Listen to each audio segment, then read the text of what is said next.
सद्गुरुदेव भगवान की जय। श्रीमद् भगवद गीता।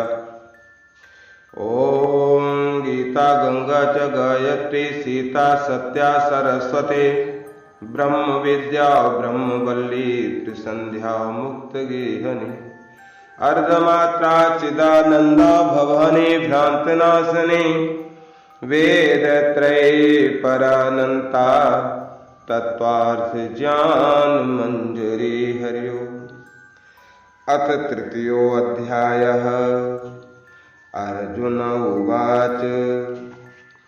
अर्जुन बोले, हे जनार्दन, यदि आपको कर्म की अपेक्षा ज्ञान श्रेष्ठ मान्य है तो फिर हे केशव, मुझे भयंकर कर्म में क्यों लगाते हैं? आप मिले हुए से वचनों से मेरी बुद्धि को मानो मोहित कर रहे हैं, इसलिए उस एक बात को निश्चित करके कहिए जिससे मैं कल्याण को प्राप्त हो जाऊं। श्री भगवान बोले, हे निष्पाप अर्जुन, इस लोक में दो प्रकार की निष्ठा मेरे द्वारा पहले कही गई है। उनमें से सांख्य योगियों की निष्ठा तो ज्ञान योग से और योगियों की निष्ठा कर्म योग से होती है। मनुष्य न तो कर्मों का आरंभ किए बिना निष्कर्मता को यानी योग निष्ठा को प्राप्त होता है और न कर्मों के केवल त्याग मात्र से सिद्धि यानी सांख्य निष्ठा को ही प्राप्त होता है। निसंदेह कोई भी मनुष्य किसी भी काल में क्षण मात्र भी बिना कर्म किए नहीं रहता, क्योंकि सारा मनुष्य समुदाय प्रकृति जनित गुणों द्वारा परवश हुआ कर्म करने के लिए बाध्य किया जाता है। जो मूढ़ बुद्धि मनुष्य समस्त इंद्रियों को हठपूर्वक ऊपर से रोक कर मन से उन इंद्रियों के विषयों का चिंतन करता रहता है, वो मिथ्याचारी है, अर्थात दंभी कहा जाता है। किंतु हे अर्जुन, जो पुरुष मन से इंद्रियों को वश में करके अनासक्त हुआ समस्त इंद्रियों द्वारा कर्म योग का आचरण करता है, वही श्रेष्ठ है। तू शास्त्र विहित कर्तव्य कर्म कर, क्योंकि कर्म न करने की अपेक्षा कर्म करना श्रेष्ठ है तथा कर्म न करने से तेरा शरीर निर्वाह भी नहीं सिद्ध होगा। यज्ञ के निमित्त किए जाने वाले कर्मों से अतिरिक्त दूसरे कर्मों में लगा हुआ ही यह मनुष्य समुदाय कर्मों से बंधता है। इसलिए हे अर्जुन, तू आसक्त से रहित होकर उस यज्ञ के निमित्त ही भली भांति कर्तव्य कर्म कर। प्रजापति ब्रह्मा ने कल्प के आदि में यज्ञ सहित प्रजाओं को रचकर उनसे कहा कि तुम लोग इस यज्ञ के द्वारा वृद्धि को प्राप्त हो और ये यज्ञ तुम लोगों को इच्छित भोग प्रदान करने वाला हो। तुम लोग इस यज्ञ के द्वारा देवताओं को उन्नत करो और वे देवता तुम लोगों को उन्नत करें। इस प्रकार निस्वार्थ भाव से एक दूसरे को उन्नत करते हुए तुम लोग परम कल्याण को प्राप्त हो जाओगे। यज्ञ के द्वारा बढ़ाए हुए देवता तुम लोगों को बिना मांगे ही इच्छित भोग निश्चय ही देते रहेंगे। इस प्रकार उन देवताओं के द्वारा दिए हुए भोगों को जो पुरुष उनको बिना दिए स्वयं भोगता है वह चोर ही है। यज्ञ से बचे हुए अन्न को खाने वाले श्रेष्ठ पुरुष सब पापों से मुक्त हो जाते हैं, और जो पापी लोग अपना शरीर पोषण करने के लिए ही अन्न पकाते हैं वे तो पाप को ही खाते हैं। संपूर्ण प्राणी अन्न से उत्पन्न होते हैं। अन्न की उत्पत्ति वृष्टि से होती है, वृष्टि यज्ञ से होती है और यज्ञ विहित कर्मों से उत्पन्न होने वाला है। कर्म समुदाय को तू वेद से उत्पन्न और वेद को अविनाशी परमात्मा से उत्पन्न हुआ जान। इससे सिद्ध होता है कि सर्वव्यापी परम अक्षर परमात्मा सदा ही यज्ञ में प्रतिष्ठित है। हे पार्थ, जो पुरुष इस लोक में इस प्रकार परंपरा से प्रचलित सृष्टि चक्र के अनुकूल नहीं बरतता अर्थात अपने कर्तव्य का पालन नहीं करता, वह इंद्रियों के द्वारा भोगों में रमण करने वाला पापायु पुरुष व्यर्थ ही जीता है। परंतु जो मनुष्य आत्मा में ही रमण करने वाला और आत्मा में ही तृप्त तथा आत्मा में ही संतुष्ट हो, उसके लिए कोई कर्तव्य नहीं है। उस महापुरुष का इस विश्व में न तो कर्म करने से कोई प्रयोजन रहता है और न कर्मों के न करने से ही कोई प्रयोजन रहता है, तथा संपूर्ण प्राणियों में भी इसका किंचन मात्र भी स्वार्थ का संबंध नहीं रहता। इसलिए तू निरंतर आसक्ति से रहित होकर सदा कर्तव्य कर्म को भली भांति करता रहे, क्योंकि आसक्ति से रहित होकर कर्म करता हुआ मनुष्य परमात्मा को प्राप्त होता है। जनकादि ज्ञानी जन भी आसक्त रहित कर्म द्वारा ही परम सिद्धि को प्राप्त हुए थे। इसलिए तथा लोक संग्रह को देखते हुए भी तू कर्म करने को ही योग्य है, अर्थात तुझे कर्म करना ही उचित है। श्रेष्ठ पुरुष जो जो आचरण करता है, अन्य पुरुष भी वैसा वैसा ही आचरण करते हैं। वह जो कुछ प्रमाण कर देता है, समस्त मनुष्य समुदाय उसी के अनुसार बरतने लग जाता है। हे अर्जुन, मुझे इन तीनों लोकों में न तो कुछ कर्तव्य है और न कोई भी प्राप्त करने योग्य वस्तु अप्राप्त है, तो भी मैं कर्म में ही बरतता हूँ। क्योंकि हे पार्थ, यदि कदाचित मैं सावधान होकर कर्मों में न बरतूं तो बड़ी हानि हो जाए, क्योंकि मनुष्य सब प्रकार से मेरे ही मार्ग का अनुसरण करते हैं। इसलिए यदि मैं कर्म न करूं तो ये सब मनुष्य नष्ट भ्रष्ट हो जाएं और मैं संकरता का करने वाला हूं तथा इस समस्त प्रजा को नष्ट करने वाला बनूं। हे भारत, कर्म में आसक्त हुए अज्ञानी जन जिस प्रकार कर्म करते हैं, आसक्त रहित विद्वान भी लोक संग्रह करना चाहता हुआ उसी प्रकार कर्म करे। परमात्मा के स्वरूप में अटल स्थित हुए ज्ञानी पुरुष को चाहिए कि वह शास्त्र विहित कर्मों में आसक्ति वाले अज्ञानियों की बुद्धि में भ्रम अर्थात कर्मों में अश्रद्धा उत्पन्न न करे, किंतु स्वयं शास्त्र विहित समस्त कर्म भली भांति करता हुआ उनसे भी वैसे ही करवावे। वास्तव में संपूर्ण कर्म सब प्रकार से प्रकृति के गुणों द्वारा किए जाते हैं। तो भी जिसका अंतःकरण अहंकार से मोहित हो रहा है, ऐसा ज्ञानी मैं करता हूँ ऐसा मानता है। परंतु हे महाबाहो, गुण विभाग और कर्म विभाग के तत्व को जानने वाला ज्ञान योगी संपूर्ण गुण ही गुणों में बरत रहे हैं, ऐसा समझकर उनमें आसक्त नहीं होता। प्रकृति के गुणों से अत्यंत मोहित हुए मनुष्य गुणों में और कर्मों में आसक्त रहते हैं। उन पूर्णतया न समझने वाले मंद बुद्धि अज्ञानियों को पूर्णतया जानने वाला ज्ञानी विचलित न करे।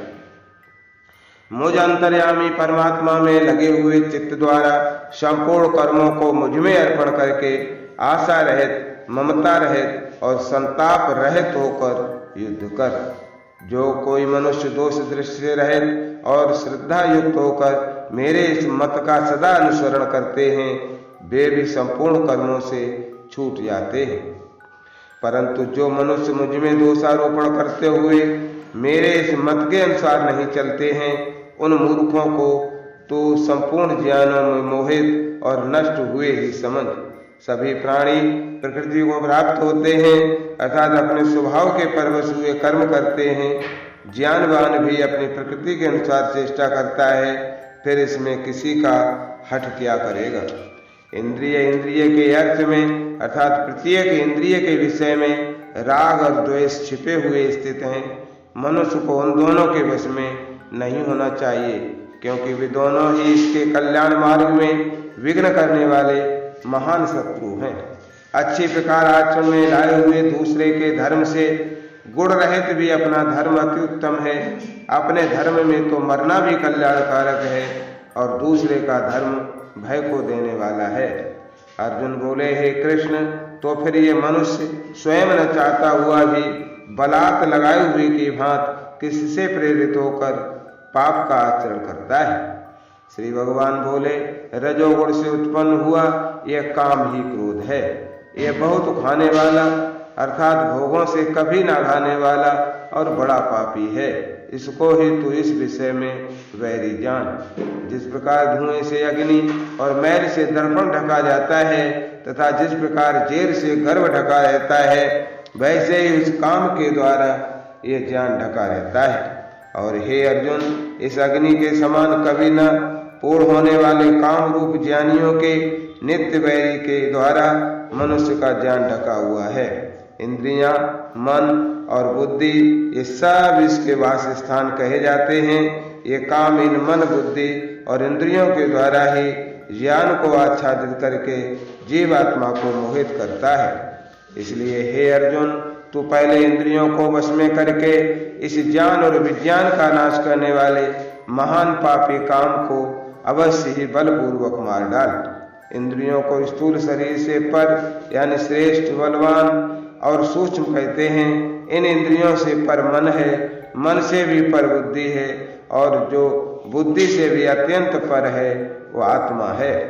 इस प्रकार बुद्धि से पर अर्थात सूक्ष्म, बलवान और अत्यंत श्रेष्ठ आत्मा को जानकर और बुद्धि के द्वारा मन को वश में करके हे महाबाहो, तो इस काम रूप दुर्जय शत्रु को मार डाल। ओम तत्सत्। श्रीमद् भगवद गीता उपनिषद ब्रह्म विद्यायाम योग शास्त्रे श्री कृष्ण अर्जुन संवादे कर्म योगो नाम तृतीयो अध्यायः। सद्गुरुदेव भगवान की जय। जय राधा जय राधा राधा, जय राधा जय श्री राधा, जय कृष्णा कृष्णा जय कृष्णा जय श्री कृष्णा। अथ चतुर्थो अध्याय। श्री भगवान बोले, मैंने इस अविनाशी योग को सूर्य से कहा था, सूर्य ने अपने पुत्र वैवस्वत मन से कहा और मन ने अपने पुत्र राजा इच्छाक से कहा। हे परम तप अर्जुन, इस प्रकार परंपरा से प्राप्त इस योग को राज ऋषियों ने जाना, किंतु उसके बाद वो योग बहुत काल से इस पृथ्वी लोक में लुप्त प्राय हो गया। तू मेरा भक्त और प्रिय सखा है, इसलिए वही ये पुरातन योग आज मैंने तुझको कहा है, क्योंकि ये बड़ा ही उत्तम रहस्य है, अर्थात गुप्त रखने योग्य विषय है। अर्जुन बोले, आपका जन्म तो अर्वाचीन है, अर्थात अभी हाल का है, और सूर्य का जन्म तो बहुत पुराना है, अर्थात कल्प के आदि में हो चुका था। तब मैं इस बात को कैसे समझूं कि आप ही ने कल्प के आदि में सूर्य से ये योग कहा था। श्री भगवान बोले, हे परम तप अर्जुन, मेरे और तेरे बहुत से जन्म हो चुके हैं, उन सबको तू नहीं जानता, किंतु मैं जानता हूँ। मैं अजन्मा और अविनाशी स्वरूप होते हुए भी तथा समस्त प्राणियों का ईश्वर होते हुए भी अपनी प्रकृति को अधीन करके अपनी योग माया से प्रकट होता हूँ। हे भारत, जब जब धर्म की हानि और अधर्म की वृद्धि होती है, तब तब ही मैं अपने स्वरूप को रचता हूँ, अर्थात साकार रूप से लोगों के सम्मुख प्रकट होता हूँ। साध पुरुषों का उद्धार करने के लिए, पाप कर्म करने वालों का विनाश करने के लिए और धर्म की अच्छी तरह से स्थापना करने के लिए मैं युग युग में प्रकट हुआ करता हूँ। हे अर्जुन, मेरे जन्म और कर्म दिव्य अर्थात निर्मल और अलौकिक हैं। इस प्रकार जो मनुष्य तत्व से जान लेता है, वो शरीर को त्याग कर फिर जन्म को प्राप्त नहीं होता, किंतु मुझे ही प्राप्त होता है। पहले भी जिनके राग, भय और क्रोध सर्वथा नष्ट हो गए थे और जो मुझ में अनन्य प्रेम पूर्वक स्थित रहते थे, ऐसे मेरे आश्रित रहने वाले बहुत से भक्त उपयुक्त ज्ञान रूप तब से पवित्र होकर मेरे स्वरूप को प्राप्त हो चुके हैं। हे अर्जुन, जो भक्त मुझे जिस प्रकार भजते हैं, मैं भी उनको उसी प्रकार भजता हूँ, क्योंकि सभी मनुष्य सब प्रकार से मेरे ही मार्ग का अनुसरण करते हैं। इस मनुष्य लोक में कर्मों के फल को चाहने वाले लोग देवताओं का पूजन किया करते हैं, क्योंकि उनको कर्मों से उत्पन्न होने वाली सिद्धि शीघ्र मिल जाती है। ब्राह्मण, क्षत्रिय, वैश्य और शूद्र, इन चार वर्णों का समूह गुण और कर्मों के विभाग पूर्वक मेरे द्वारा रचा गया है। इस प्रकार उस सृष्टि रचनादि कर्म का कर्ता होने पर भी मुझ अविनाशी परमेश्वर को तू वास्तव में करता ही जान। कर्मों के फल में मेरी स्पृहा नहीं है, इसलिए मुझे कर्म लिप्त नहीं करते। इस प्रकार जो मुझे तत्व से जान लेता है, वह भी कर्मों से नहीं बनता। पूर्व काल में मुमुक्षुओं ने भी इस प्रकार जानकर ही कर्म किए हैं, इसलिए तू भी पूर्वजों द्वारा सदा से किए जाने वाले कर्मों को ही कर। कर्म क्या है और अकर्म क्या है, इस प्रकार इसका निर्णय करने में बुद्धिमान पुरुष भी मोहित हो जाते हैं। इसलिए वह कर्म तत्व मैं तुझे भली भांति समझा कर कहूँगा, जिसे जानकर तू अशुभ से अर्थात कर्म बंधन से मुक्त हो जाएगा। कर्म का स्वरूप भी जानना चाहिए और अकर्म का स्वरूप भी जानना चाहिए तथा विकर्म का स्वरूप भी जानना चाहिए, क्योंकि कर्म की गति गहन है। जो मनुष्य कर्म में अकर्म देखता है और जो अकर्म में कर्म देखता है वो मनुष्यों में बुद्धिमान है और वह योगी समस्त कर्मों को करने वाला है। जिसके संपूर्ण शास्त्र सम्मत कर्म बिना कामना और संकल्प के होते हैं तथा जिसके समस्त कर्म ज्ञान रूप अग्नि के द्वारा भस्म हो गए हैं, उस महापुरुष को ज्ञानी जन भी पंडित कहते हैं। जो पुरुष समस्त कर्मों में और उनके फल में आसक्ति का सर्वथा त्याग करके संसार के आश्रय से रहित हो गया है और परमात्मा में नित्य तृप्त है, वो कर्मों में भली भांति बरतता हुआ भी वास्तव में कुछ भी नहीं करता। जिसका अंतःकरण और इंद्रियों के सहित शरीर जीता हुआ है और जिसने समस्त भोगों की सामग्री का परित्याग कर दिया है, ऐसा शास्त्र रहित, ऐसा आशा रहित तो पुरुष केवल शरीर संबंधी कर्म करता हुआ भी पापों को नहीं प्राप्त होता। जो बिना इच्छा के अपने आप प्राप्त हुए पदार्थ में सदा संतुष्ट रहता है, जिसमें ईर्ष्या का सर्वथा अभाव हो गया है और जो हर्ष शोक आदि द्वंद्वों से सर्वथा अतीत हो गया है, ऐसा सिद्धि और असिद्धि में सम रहने वाला कर्मयोगी कर्म करता हुआ भी उनसे नहीं बनता। जिसकी आसक्ति सर्वथा नष्ट हो गई है, जो देहाभिमान और ममता से रहित हो गया है, जिसका चित्त निरंतर परमात्मा के ज्ञान में स्थित रहता है, ऐसा केवल यज्ञ संपादन के लिए कर्म करने वाले मनुष्य के संपूर्ण कर्म भली भांति विलीन हो जाते हैं। जिस यज्ञ में अर्पण अर्थात श्रुवा आदि भी ब्रह्म है और हवन किए जाने योग्य द्रव्य भी ब्रह्म है तथा ब्रह्म रूप कर्ता के द्वारा ब्रह्म रूप अग्नि में आहुति देना रूप क्रिया भी ब्रह्म है, उस ब्रह्म कर्म में स्थित रहने वाले योगी द्वारा प्राप्त किए जाने योग्य फल भी ब्रह्म ही है। दूसरे योगी जन देवताओं के पूजन रूप यज्ञ का ही भली भांति अनुष्ठान किया करते हैं और अन्य योगी जन परम ब्रह्म परमात्मा रूप अग्नि में अभेद दर्शन रूप यज्ञ के द्वारा ही आत्म रूप यज्ञ का हवन किया करते हैं। अन्य योगी जन स्तोत्रादि समस्त इंद्रियों को संयम रूप अग्नियों में हवन किया करते हैं और दूसरे योगी लोग शब्दादि समस्त विषयों को इंद्रिय रूप अग्नियों में हवन किया करते हैं। दूसरे योगी जन इंद्रियों की संपूर्ण क्रियाओं को और प्राणों की समस्त क्रियाओं को ज्ञान से प्रकाशित आत्म संयम योग रूप अग्नि में हवन किया करते हैं। कई पुरुष द्रव्य संबंधी यज्ञ करने वाले हैं, कितने ही तपस्या रूप यज्ञ करने वाले हैं तथा दूसरे कितने ही योग रूप यज्ञ करने वाले हैं और कितने ही अहिंसा तीक्ष्ण व्रतों से युक्त यतनशील पुरुष स्वाध्याय रूप ज्ञान यज्ञ करने वाले हैं। दूसरे कितने ही योगी जन अपान वायु में प्राण वायु को हवन करते हैं, वैसे अन्य योगी जन प्राण वायु में अपान वायु को हवन करते हैं तथा अन्य कितने ही नियमित आहार करने वाले प्राणायाम परायण पुरुष प्राण और अपान की गति को रोककर प्राणों को प्राणों में ही हवन किया करते हैं। ये सभी साधक यज्ञों द्वारा पापों का नाश कर देने वाले और यज्ञों को जानने वाले हैं। हे कुलश्रेष्ठ अर्जुन, यज्ञ से बचे हुए अमृत का अनुभव करने वाले योगी जन सनातन परम ब्रह्म परमात्मा को प्राप्त होते हैं और यज्ञ न करने वाले पुरुष के लिए तो यह मनुष्य लोक भी सुखदायक नहीं है, फिर परलोक कैसे सुखदायक हो सकता है। इसी प्रकार और भी बहुत तरह के यज्ञ वेद की वाणी में विस्तार से कहे गए हैं। उन सबको तुम मन इंद्रिय और शरीर की क्रिया द्वारा संपन्न होने वाले जान, इस प्रकार तत्व से जानकर उनके अनुष्ठान द्वारा तो कर्म बंधन से सर्वथा मुक्त हो जाएगा। हे परम तप अर्जुन, द्रव्यमय यज्ञ की अपेक्षा ज्ञान यज्ञ श्रेष्ठ है तथा यावन मात्र संपूर्ण कर्म ज्ञान में समाप्त हो जाते हैं।